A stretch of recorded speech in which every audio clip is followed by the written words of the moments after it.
Hey everybody, what's going on? Welcome to AGR. I am Elvin.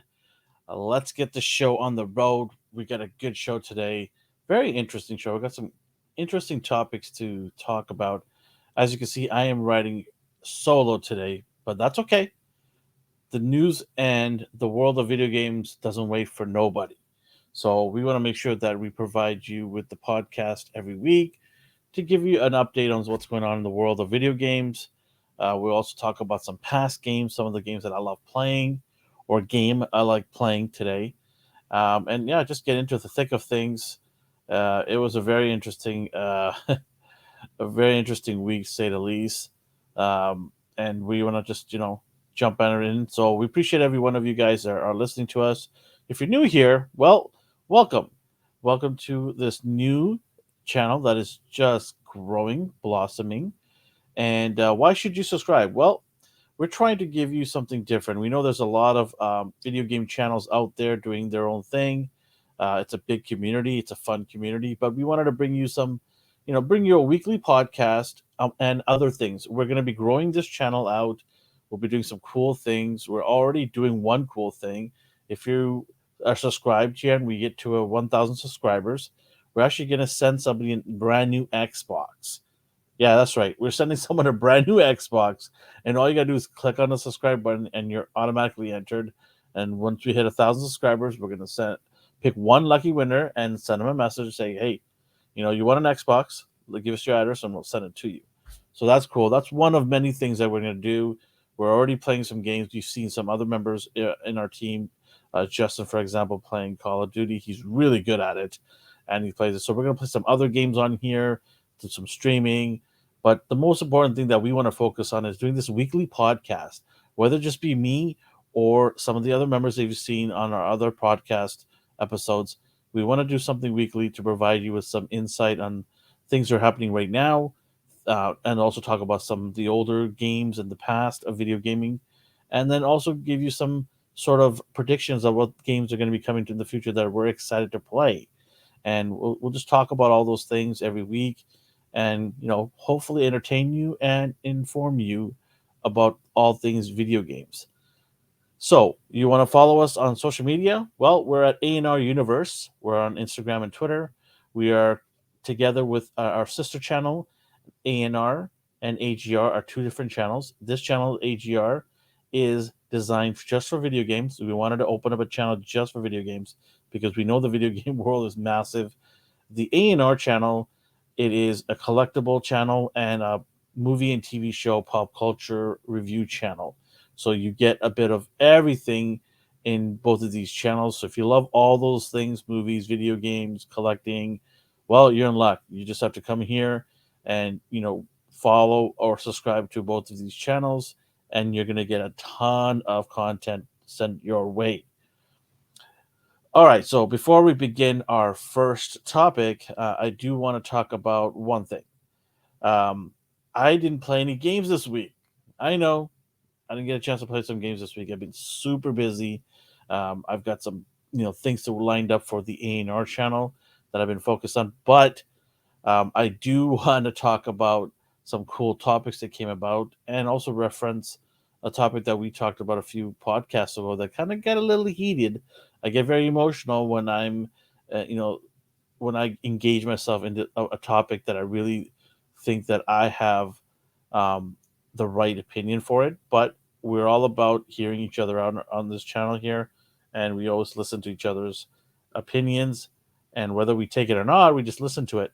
So I appreciate every one of you guys. Go back and check out some of our older podcasts if you haven't, and see what I'm talking about. But we should get started in our show. So here we go.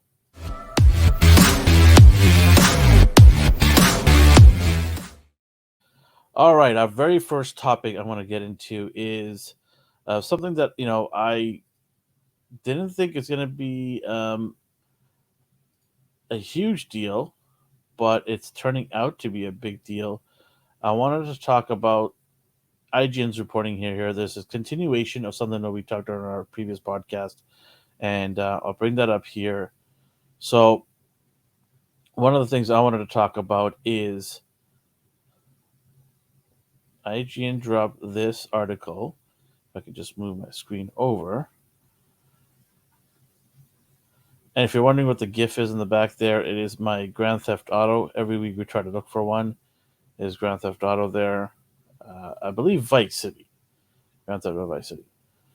So this article is about Smash World Tournament and players are speaking out now. So this is something that we talked about a few podcasts ago, where Nintendo had asked a company that was running a tournament to cancel it, and now the World Tour Championships, Smash Brothers, specifically Smash Brothers for Nintendo, and it was canceled because they said that the organizers for that tournament weren't doing their job in protecting the people that are going to be going to the tournament to either watch or play.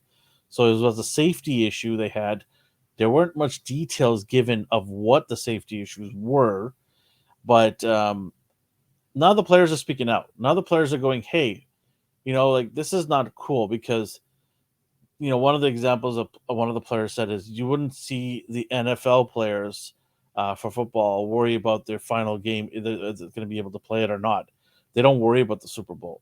It's automatic. It's going to be there. So, in a way, for Smash Brothers gamers, this was a Super Bowl. There's up to $250,000 on the line.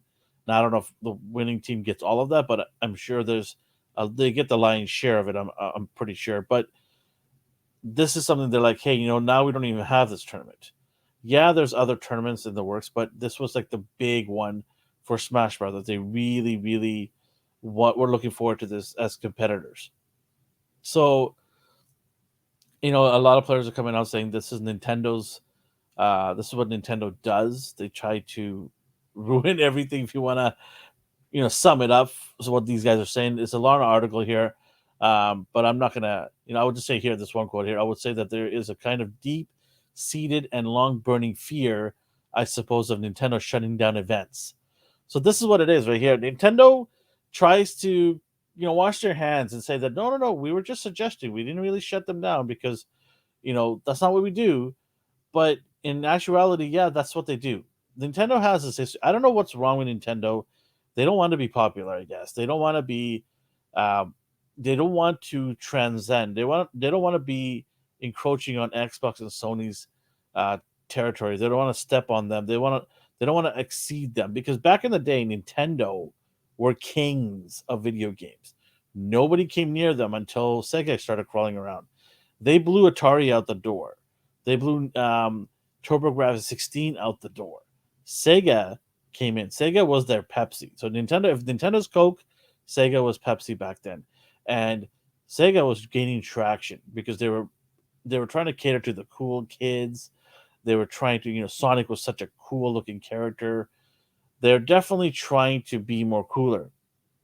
And they did get a huge amount of sales because a lot of people really liked Sega. I absolutely love Sega, but I didn't have the money, and neither did my parents have the money to buy me a Sega Genesis. So I just played at a friend's house. I could only get one console, and that was Nintendo. So, and I'm not complaining about it. I was happy about it. But this is the problem with Nintendo this day and age right now. Nintendo seems to be very strict on what they want to do. And they're allowed to do that. It's their company. If they feel that their IP or their brand, their characters, their games are being mistreated, they have the right to stop that. I get it. But tournaments, all they do is raise the popularity of your games. Now, I don't know what they were talking about, the safety issues and stuff like that. I wish there was more information on that, but I don't know what the heck they're talking about. This tournament's it's not a new tournament. It wasn't just, you know, thought of last year, and this is their second year doing it. It's been going on for years, pre-pandemic. So I don't know what the problem is, where now they have to go and shut it down. They had no issues shutting it down before, and they go on to say that no, no, we didn't shut it down. We told them, in our opinion, that this is not going to work. Well, by you coming out to the press, leaking this out, sponsorships are not going to be around. What company would want to sponsor a tournament that Nintendo deemed not safe. Nobody wants to do that. So all the sponsors just pulled out, and that's why the tournament collapsed, from what I gather. Now, if I'm wrong, let me know in the social media platform at A&R Universe on Twitter, or you can let us know on Instagram if I am wrong in any of this that I'm talking about here. But from what I gather, that's what's happening here. And now you have this, and this is what I was saying before in our previous podcast. Is you've opened a can of worms here. There's people not going to be pissed everywhere, and my colleagues disagreed with me at the time, saying, "No, I don't think that's the case." Well, it is the case now because now you have players complaining and bitching about this. Now, this could have been done and dealt properly, but it wasn't. Nintendo's let it fester by having it come out in public. And it was supposed to be a small thing, but it's not a small thing. It's not going away. It's not going away because this is now you're taking money out of players' pockets and you're going to have a problem with your hand. Now, Smash Brothers is big because of tournaments too. Everywhere, I've gone to a retro gaming convention last year, and they had a Smash Brothers tournament there, and it was jam packed with people. A lot of people were playing it. It's very popular because it's a very tournament based game, and a lot of people like playing at that. So if you take that away, to take the tournaments away, and drop, you know, the hopes and dreams for a lot of people to make some cash, you're gonna have them walk away completely probably from this game and say, you know what? I rather not spend my time practicing and learning about Smash Brothers. I rather go and spend the time now with the new Street Fighter 6 that's coming out for the PlayStation and the Xbox. So you're gonna have people leave your games. And for a lot of people, like, well, it's okay, Nintendo's big enough. I don't think so. Nintendo's big, but they're losing a lot of sales right now. They're not as big as they used to. Their online service is probably the worst of the three. Xbox being the best. But their online, nobody cares about this. Like I have their online purchase. I purchased for the whole year, and I have not even gone on once because I just don't care for it. It's nothing enticing there. They don't even lower the price of some of their games. They don't make deals. Like their system is a portable system, and I get it's fun on the portable, but it's severely lacking the level where Xbox and PlayStation are right now. Xbox and PlayStation quality of graphical power is way superior than Nintendo. And that's what Nintendo's been doing. They've been, lacking behind every console. We had PlayStation 4 and then the Wii, which was one of the biggest selling games because grandpa and grandma needed to have it and they play with their grandkids. So it was one of the biggest sales, I believe, for Nintendo in consoles. But still, I could care less. I was like, oh, that's cool. It's a nice little, fun game to play. But where's my Sony? Where's my Xbox? I want to play big games with good graphics. And I just feel that Nintendo is just severely falling behind. They're just coasting now. They're hoping that Mario is going to take care of everything as usual and Zelda as usual. But when you have big games like Smash Brothers,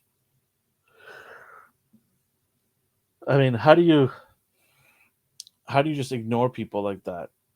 How do you just, smash, pardon my pun, the hopes of these gamers? You have a huge title on your hand here by accident. I remember when they announced Super Smash Brothers, they weren't sure if this was going to be a success or not. They were hoping it would be, and then they added additional characters, and people were like, whoa, what's this? This is pretty cool, and it became an instant classic. Why would you not want this to be something that is going to take some of the pressure off the Zelda games and Mario games and be another AAA title on your platform? I don't understand. This is a start. In my opinion, my prediction is Smash Brothers is going to go down in popularity quite a bit if they continue to cancel tournaments that a lot of players play. And it's not just Smash Brothers that's gonna, feel effects. If they do other things, other tournaments that they deem not safe, they continue doing that, and then just people are going to walk away from Nintendo, and then Nintendo's going to have this problem of why are people buying our games, and then they have to work the off to get that level back because I remember Nintendo 64 was big, but Nintendo Cube um, wasn't that good. It wasn't that popular, but they had to work their butt off, and that's where the Wii came in, and the Wii saved them. The Wii saved them in sales. People started going to it.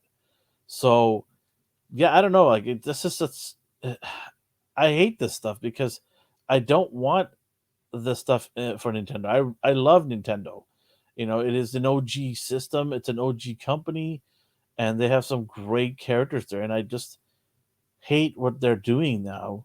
And I hope that they come to their senses and relax some of these rules so they can allow tournaments like this to happen. And I get safety is important. I get it. I get that safety is quite important, but rather than just letting it fester, they should have said, "Hey, listen, this is what's wrong. Let us help you guys make sure that it works, because hey, we help you. It's gonna help us in terms of good publicity." That's what Nintendo should have done. It's just, hey, there are some. We had to postpone this tournament because of some safety issues, but we're working with the organizers to make sure this is gonna end up happening because we know it's important to these players that spend countless hours prepping for this tournament. That's all I got to say about that. I don't want to dwindle too much on that, but yeah, that's all I got to say about that. My next article that I want to bring up, it's another interesting article, and I want to bring this one up if I can find it. There it is. All right. Okay. So my next article right here is Guerrilla Games Horizon. So Horizon came out, beautiful game, one of the most spectacular games. PlayStation, when Horizon first came out, I already thought it was a good game, but I didn't think it was a great game. I'm like, this is a good IP. It's an exclusive to Sony, and I thought it's not bad. The combat's good. The creativity, the idea of having these um, prehistoric type of looking animals, but they've got the robotic feel to it. It's a future world, but it also has like if to me it reminds me of fantasy book, uh, a tale called Sword of Shannara, where it's in the future, but it's an apocalyptic world, and the future has been technology has been decimated to the point where we've gone to primitive type of hunting with weapons, but there are a little bit of technology scattered. So this is basically sort of Shannara amped up in the technology side of things, where short of that sort of Shannara was more of a magical thing.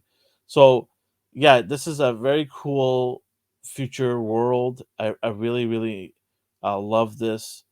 But the second one, when they showed the graphics, I was just in awe. I was like, holy smokes, this is going to be an insane game. It is up there with God of War type of graphics. Gameplay is fantastic. So now, what they want to do, so this is what they want to do now. And I'm worried about this. They want to make a multiplayer game. Oh boy. Sony is smelling the money, right? Sony's like, we're sniffing around here. We're sniffing around. How can we make some more cash? Well, they're saying that the Horizon multiplayer game is all but inevitable, but Guerrilla Games finally made the news official on Friday, which is almost a week ago.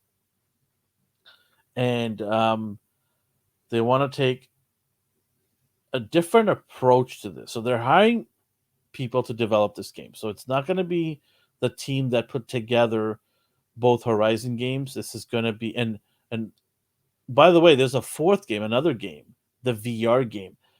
This is why I'm worried about this because I think there's too much going on with Horizon. This game is not at the top of Sony's tiers. It's there, it's close. It's in their top 10, maybe their top five of games. And now they're putting all their chips into this game. They're like, hey, this IP, we're gonna put all their chips in and see if we can get the maximum amount of money we can squeeze out of this game. And so they got their VR game, which I think is not that good from early looks. I think that might tank. That might just nobody's gonna really care for that. I think they're gonna introduce it with their VR2 headsets that they're bringing out.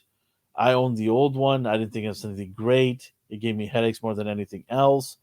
I don't know if I'm going to be purchasing the version 2. Maybe I will. I'm not sure yet right now. I'd rather do the Oculus, spend my money in the new Oculus that's going to come out. But they want to go a step further. So they don't want to just do um, a multiplayer game with new developer creators in mind. They want to change the look of this thing.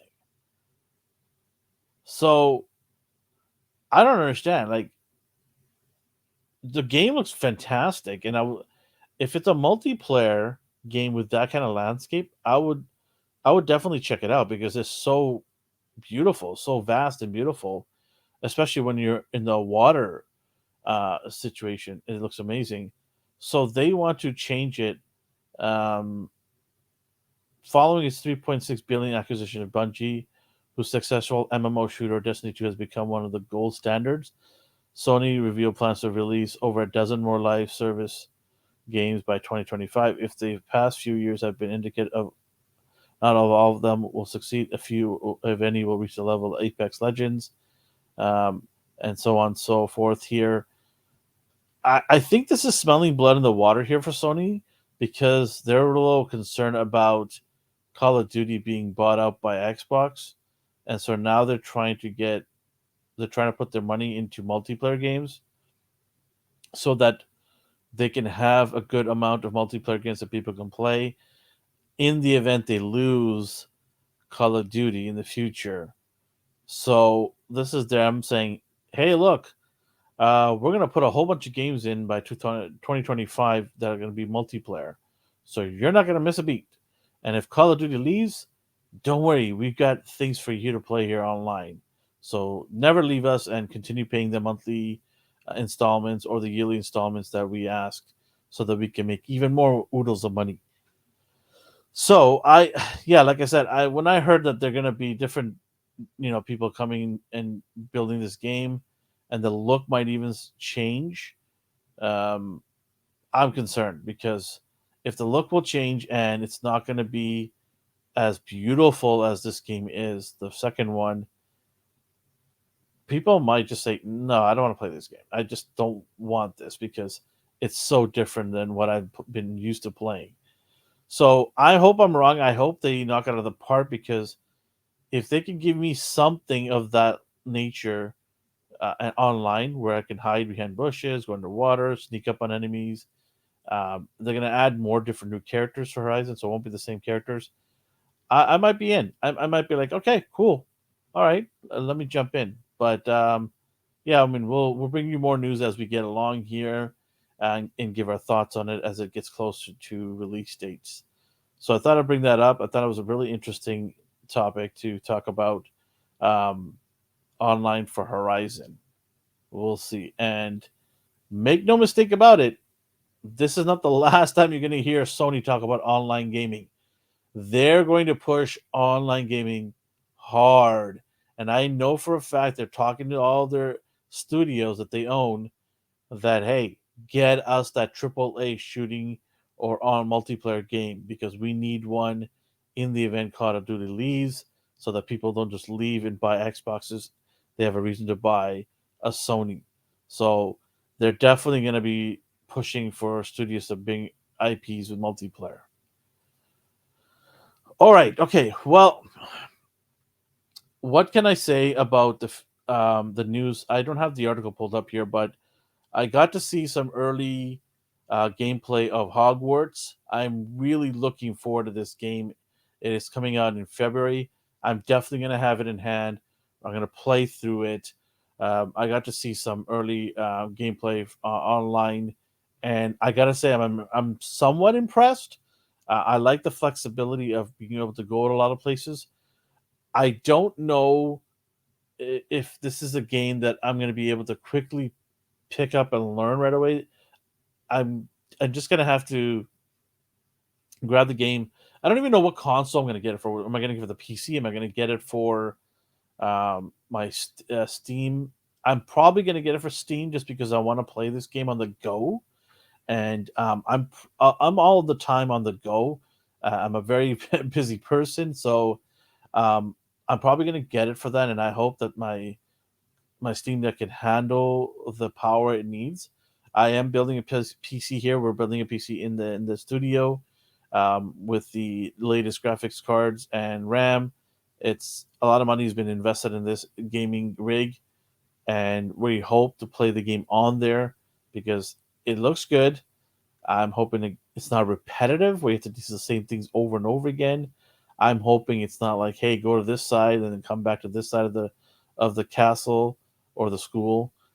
So I'm hoping it keeps me interested, and I hope it's not too long. I don't need 100-hour gameplay here. Well, we'll see. What I would love to see is if they incorporate like a tournament style. I can't remember the name. I'm not a huge Harry Potter fan, but where they played the game in the tournament with the brooms in the air. I hope they have something like that. That'd be pretty cool. I didn't see that in the gameplay, but that'd be pretty fun. It might even be like a mini online thing. I think that'd be pretty cool. I'd be down for that. But yeah, it looks very very cool. Early contender from what I heard for game of the year. Maybe it's so early. I don't know yet. I haven't even touched it yet. But when I do, I'm gonna definitely dive into it and give my take on it. What I think of this game. So I wanted to bring that up. And if you haven't seen it, go online, just type in, Hogwarts gameplay, and you'll probably see several YouTube channels uh, playing the game. And you can also let us know on our platform if you're interested, if you're gonna get that game. A&R Universe. Let us know on Twitter if you're gonna get the game. Say, yeah, I'm probably gonna get this game, or I'm gonna wait and see, and then figure that out. But yeah, I'm looking forward to it. I think it's going to be pretty cool. Our next topic I'm gonna bring up here. It is.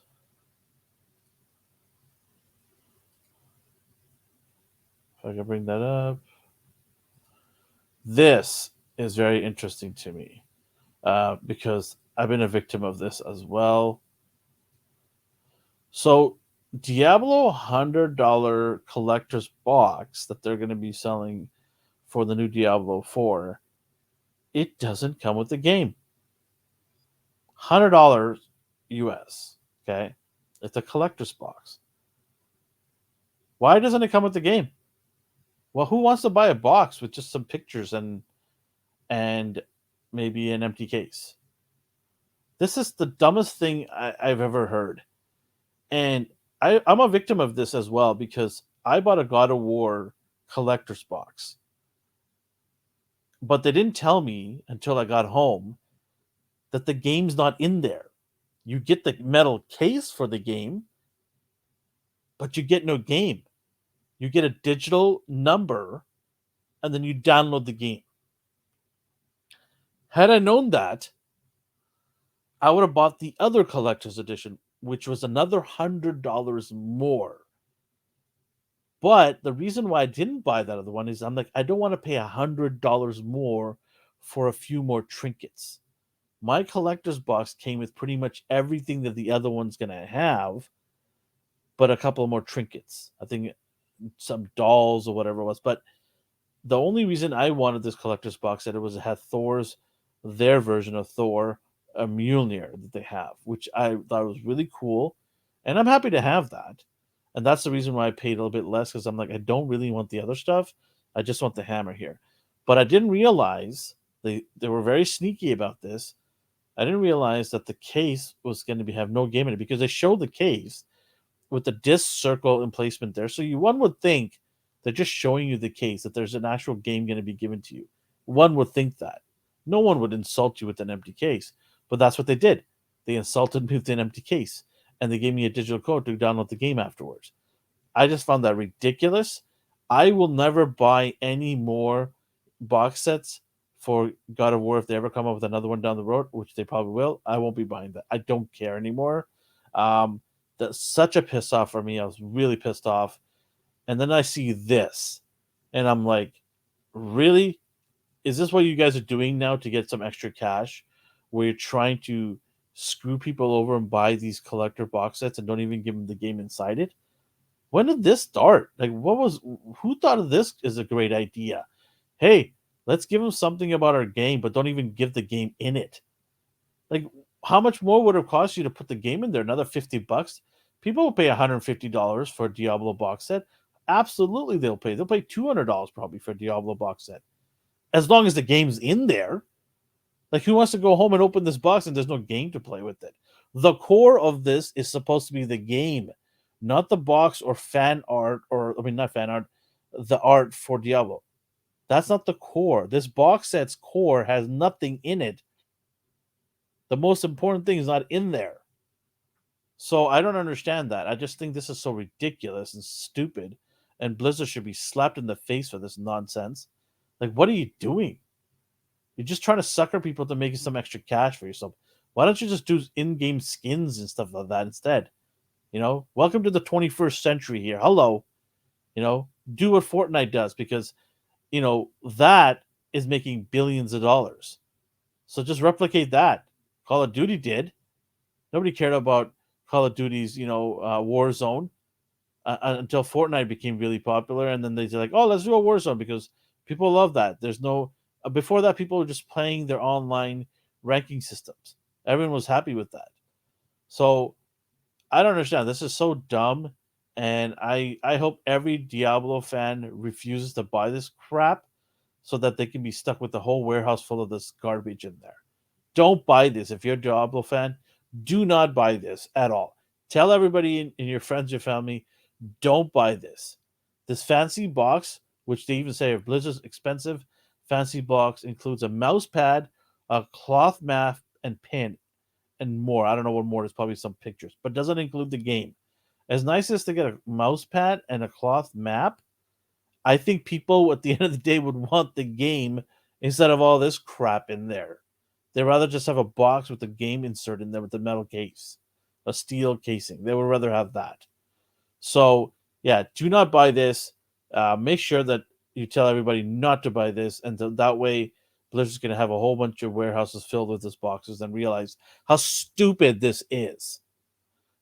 Anyways, I'm going to bring it down a notch here because we want to have fun here too as well, not get all angry all the time. So I apologize for that. My final topic that I'm going to talk about is a game that I played in the past. We always talk about a game that we play in the past, and the game that I played in the past, I was thinking about it the other day. I'm like, okay, what's a good game that I could bring up in the podcast? Like, what's something that people might know about or remember? And so the game that I have in mind that I want to play, that I played in the past, is Need for Speed Underground, the very first one. So this is a game that I played for a long time. I've got the video here. I'm not going to really play too much of it. Just, I found this video online somewhere. And so I'm just going to leave that here. This is it right there. So you can see some of the pictures, all that. This game, when it came out, blew me away. Because at the time, this came out for, I believe, the PS3, I want to say. And it had pretty good graphics. It's cars, so I loved it. It also had an amazing soundtrack. And, the Need for Speed, like, everyone knows the song. I'm not going to talk about the song here. I think it was Little John. Um, it goes to Get Low. It's a rap song, hip hop song. And it went perfect with this game. And the song was such a huge pull for this game. And I definitely think it had a big pulling of a lot of people playing this game. It had that Fast and the Furious vibe to it. It made you feel like you were a Fast and Furious driver. It had paint jobs, it had body kits, had modifications to the car, had NOS where you could press it and get a nice boost, and it's very arcadey. This is an arcadey game. This is not a simulation. It's not Gran Turismo. It's not a game where you tune every little detail. You get a track ready. This is just a fun arcade game, and I had a blast playing this game for such a long time. And this is my game from the past. I'm actually thinking of going back and downloading this game on Steam if it's there and play it. I'm sure it's there. And play this game again because that's how much fun I had with this game. It's just an over the top arcadey game. If you're looking for something like that, I know a lot of people play these kind of games on their phones now, and mobile devices, but this is a fun game if you want to look it up on Steam and play it. It came out for the Xbox and PlayStation as well. I highly recommend. This is a gem from the past. I highly recommend you guys are checking this out. It'll be fun. Let us know if you do check it out. Let us know how do you think of the game. It is dated, so keep that in mind. It's not today's standard in terms of graphics, but gameplay and the soundtrack that is with this game is fun. Definitely really a good times for everybody. We hope you had a good time today. I know that I miss everybody in the team for coming on today, not coming on today. Hopefully, they can get back on track next week. We had a lot of things moving around. It is the end of the year as well. So there's a lot of people in the team that are Christmas shopping, holiday, family dinners, all that stuff. But I wanted to at least get a podcast for you guys today. It may not have been as long as the other podcast, but something I wanted to drop today. So show you guys that we're being trying to be consistent here, trying to up our game every week and doing cool things for you guys. The new year is going to be amazing. We're going to have a lot of things planned. We're going to expand on this channel, and we're going to be talking to some cool people. We went to PAX. We're planning on doing some other, conventions, gaming. It's getting early access to some games, whether it be board games or actual games. Working on that, whether it be small publishers or big publishers, working hard on that. But one of the ways that we definitely get motivated is somebody hitting the subscribe button, leaving us a like, letting us know, hey, keep up the good work, or things like that. That really motivates all of us that we're on the right track, that we're building here. And let us know, what would you like us to do? What would you like this platform to show you guys in terms of the video game world that you're interested in? And we'll definitely do that for you guys. So yeah, I mean, I appreciate everybody for joining me on AGR. Hopefully next week or the week after, we can get the rest of the team on here. We could chat. I know I'll be playing some games throughout the holidays, and I'm going to talk about on the next podcast what game that I've been playing. There's some new games that are on the horizon here that I'll be definitely checking out. So yeah, thank you for watching AGR. Stay cool. Click on those remotes. Get the D-pad out. Let's get some gaming going, and we'll chat with you guys later. Adios.